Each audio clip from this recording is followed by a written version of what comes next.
നമസ്കാരം. തങ്ങളുടെ രാജ്യത്തിന്റെ സാമ്പത്തിക വളർച്ചയ്ക്ക് വേണ്ടി മറ്റു രാജ്യങ്ങൾ, മറ്റു പ്രദേശങ്ങൾ വില കൊടുത്തു വാങ്ങുന്ന ചരിത്രം നമ്മുടെ ഇടയിലുണ്ട്. ശരിക്കും ആരംഭിക്കുന്നു.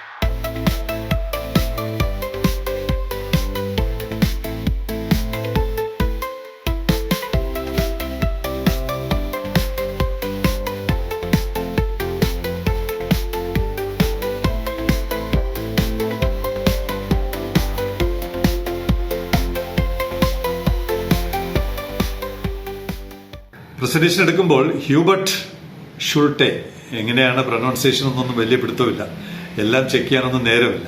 ഹ്യൂബർട്ട് ഷുൾട്ടെ എന്ന് പറഞ്ഞൊരു കപ്പൽ പുറംകടലിലുണ്ട്. പ്രേക്ഷകർ ഇത് കാണുമ്പോൾ ബർത്ത് ചെയ്യപ്പെട്ടിട്ടുണ്ടാവും. വന്നത് വളരെ അകലെയാണ്. എനിക്ക് തോന്നുന്നു ഒരു പക്ഷേ ഏറ്റവും അകലത്തുനിന്ന് ആദ്യമായിട്ട് വന്നൊരു കപ്പലായിരിക്കാം. പനാമയിൽ നിന്നാണ്. പനാമയിലെ കൊളോൺ ഈസ്റ്റ്. കൊളോൺ എന്ന് പറഞ്ഞാൽ ജർമ്മനിയിൽ ഒരു നഗരമുണ്ട്, അതുകൊണ്ടായിരിക്കും ഇവർ കൊളോൺ ഈസ്റ്റ് എന്ന് പേരിട്ടിരിക്കുന്നത്. അവിടെ നിന്ന് നേരിട്ട് TRVയിലോട്ട് വന്നിരിക്കുകയാണ്. അപ്പോൾ ചിലർ ചോദിക്കാറുണ്ട്, TRVയിൽ മാത്രം എങ്ങനെയാണ് നേരിട്ട് വരുന്നതെന്നും.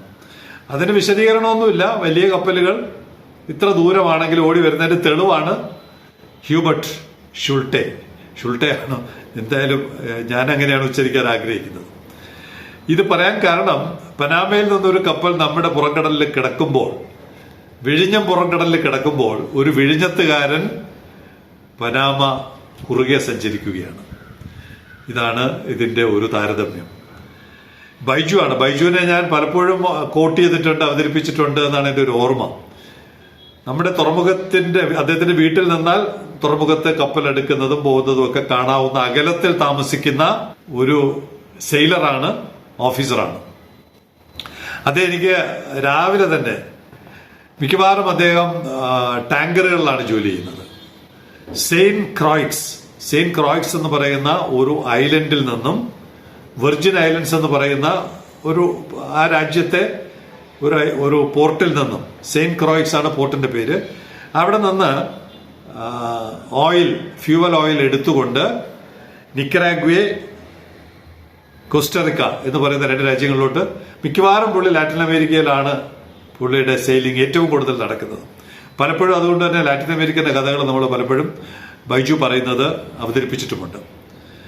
ഈ രാജ്യമാണ് ഈ പറയുന്ന ഒരു കുഞ്ഞു പ്രദേശം എന്ന് പറയാൻ പറ്റില്ല. ഏകദേശം 50 കിലോമീറ്റർ നീളം, 20 കിലോമീറ്റർ വീതിയുണ്ട്. സിംഗപ്പൂർ എന്ന് വേണമെങ്കിൽ പറയാം. സിംഗപ്പൂരിന് 50 കിലോമീറ്റർ വീതിയാണ്, നീളമല്ല, 50 കിലോമീറ്റർ വീതിയാണെന്ന് തോന്നുന്നു. എന്തായാലും സിംഗപ്പൂർ 50 കിലോമീറ്ററുമായിട്ട് ഒരു ബന്ധമുണ്ട്. അപ്പൊ സിംഗപ്പൂർ എന്ന് വേണമെങ്കിൽ അതുപോലെ ഒരു ചെറിയ പ്രദേശം ഇത് അമേരിക്ക വില കൊടുത്ത് വാങ്ങിച്ചതാണ്.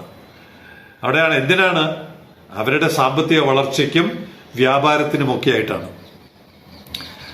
7 രാജ്യങ്ങൾ കൈമറിഞ്ഞു വന്നതാണ് ഈ വെർജിൻ ഐലൻഡ്. ആദ്യം സ്പെയിനിന്റെ കയ്യിലായിരുന്നു, അത് കഴിഞ്ഞ് നെതർലാൻഡ്സ്, അത് കഴിഞ്ഞ് UK, അത് കഴിഞ്ഞ് ഫ്രാൻസ്, പിന്നെ മോൾട്ട എന്ന് പറയുന്നവർ, ഡെൻമാർക്കിന്റെ കയ്യിൽ നിന്നാണ് അമേരിക്ക ഇത് വാങ്ങിയത്. അമേരിക്ക വാങ്ങുന്നതിന് എന്താണ്, USA paid 25 million in gold to Denmark to get St. Croix. ഈ പ്രദേശം കിട്ടുന്നതിന് 25 million in gold. 25 million gold അല്ലല്ലോ, അത് 25 million തുല്യമായ ഗോൾഡ് ഡെൻമാർക്കിന് കൊടുത്തിട്ടാണ് അമേരിക്ക ഇത് വാങ്ങിയത്. എന്തിനു വാങ്ങി? അതാണ് നമ്മുടെ താല്പര്യമുള്ള വിഷയം. അവിടെ ഇപ്പോ 167 ഇൻഡിവിജ്വൽ ടാങ്ക്സ്, മുഴുവൻ ഫ്യൂവൽ സ്റ്റോർ ചെയ്തിരിക്കുകയാണ്. 167 individual tanks capable of storing crude oils, fuel oils, gasoline, diesel, jet fuel and LPGs. 167 tank. നമ്മുടെ ഇവിടെ ഒരു ടാങ്കിന്റെ പണി എനിക്ക് തോന്നുന്നു 2-3 വർഷമായി നമ്മുടെ തുറമുഖത്ത് ഒരു ടാങ്കിന്റെ പണി ആരംഭിച്ചിട്ട്. ഏറ്റവും ഒടുവിലുള്ള ചിത്രവും കാണിക്കാം. അപ്പൊ 167 ടാങ്ക് എത്രത്തോളം വരുമ്പം എത്രത്തോളം സ്ഥലം ഓക്യുപ്പൈ ചെയ്യുന്നതായിരിക്കും എന്ന് ഏകദേശം നമുക്ക് പിടികിട്ടുന്നു. ഇനി അവിടെ നിന്നുള്ള വ്യാപാരത്തിന്റെ ചില കണക്കുകൾ പറയാണ്. The SPM, single boy mooring system എന്ന് പറയും. Boy can load or discharge over 2 million barrels of crude at A rate of 50,000 barrels per hour. ഒരു മണിക്കൂറിൽ 50,000 ബാരൽ എന്നുള്ള നിലയ്ക്ക് 2 million, 20 ലക്ഷം ഒരു ദിവസം ഇവിടുന്ന് ഡിസ്ചാർജ് ചെയ്യും, കയറ്റി അയക്കുകയും ചെയ്യും. Can load or discharge over 2 million. 20 lakh barrel. അപ്പോൾ ഇവിടെ നമുക്കിപ്പോൾ ബാരൽ കണക്ക് ഏകദേശം മനസ്സിലാവുന്നുണ്ടല്ലോ. 20 മില്യൺ ബാരലാണ് ഒരു ദിവസം നമ്മുടെ ഹോർമോസ് വഴി അങ്ങോട്ടും ഇങ്ങോട്ടും പോകുന്നത്. നമ്മുടെ UAEക്ക് 3.5 മില്യൺ ബാരലാണ് അവരിപ്പോൾ ചെയ്തുകൊണ്ടിരിക്കുന്നത്. അവർക്ക് 4.5ഓളം ചെയ്യാനുള്ള കപ്പാസിറ്റി ഉണ്ട്. പക്ഷെ ഒപെക്കിൽ തുടരുന്നിടത്തോളം കാലം പരമാവധി അവർക്ക് അവരുടെ കപ്പാസിറ്റി ഉപയോഗിക്കാൻ കഴിയുന്നില്ല. അതുകൊണ്ടാണ് ഒപെക്കിൽ നിന്ന് അവർ പുറത്തിറങ്ങിയത്. അതിനെ സംബന്ധിച്ച് ഒരു വേറെ റിപ്പോർട്ട് പിന്നീട് തരാൻ ശ്രമിക്കാം.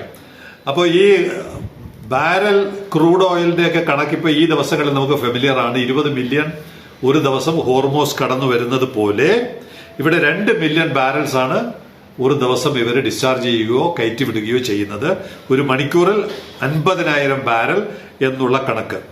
ഇപ്പൊ ബൈജു അവിടെ നിന്ന് എടുത്തത്, ബൈജുവിന്റെ കപ്പലിന്റെ പേര് സിലോ ഡി ഹെനോയ്. അവിടെ നിന്ന് എടുത്തത് ഫ്യൂവൽ ഓയിലാണ്. ഈ പറയുന്ന സെയിന്റ് ക്രോയിക്സ് എന്ന് പറയുന്ന പോർട്ടിൽ നിന്ന് എടുത്തത് ഫ്യൂവൽ ഓയിലാണ്. അവിടെ നിന്ന് എടുത്തിട്ട് നേരത്തെ പറഞ്ഞതുപോലെ നിക്കറാഗ്വയിലെയും കോസ്റ്റാറിക്കയിലെയും പോർട്ടുകളിലോട്ടാണ് പോകേണ്ടത്. അപ്പൊ അറ്റ്ലാന്റിക്കിൽ നിന്ന് പസഫിക്കിലോട്ട് പോകുന്നത് പനാമ കനാൽ വഴിയാണ്. ഇനി നമുക്ക് ബൈജു സെയിലിംഗ് കമ്പനിയുടെ പ്രേക്ഷകർക്ക് വേണ്ടി എങ്ങനെയാണ് പനാമ കനാൽ ക്രോസ് ചെയ്യുന്നത് എന്നുള്ളത് സൂക്ഷിച്ചു നോക്കണം. ആ വീഡിയോ കാണാം.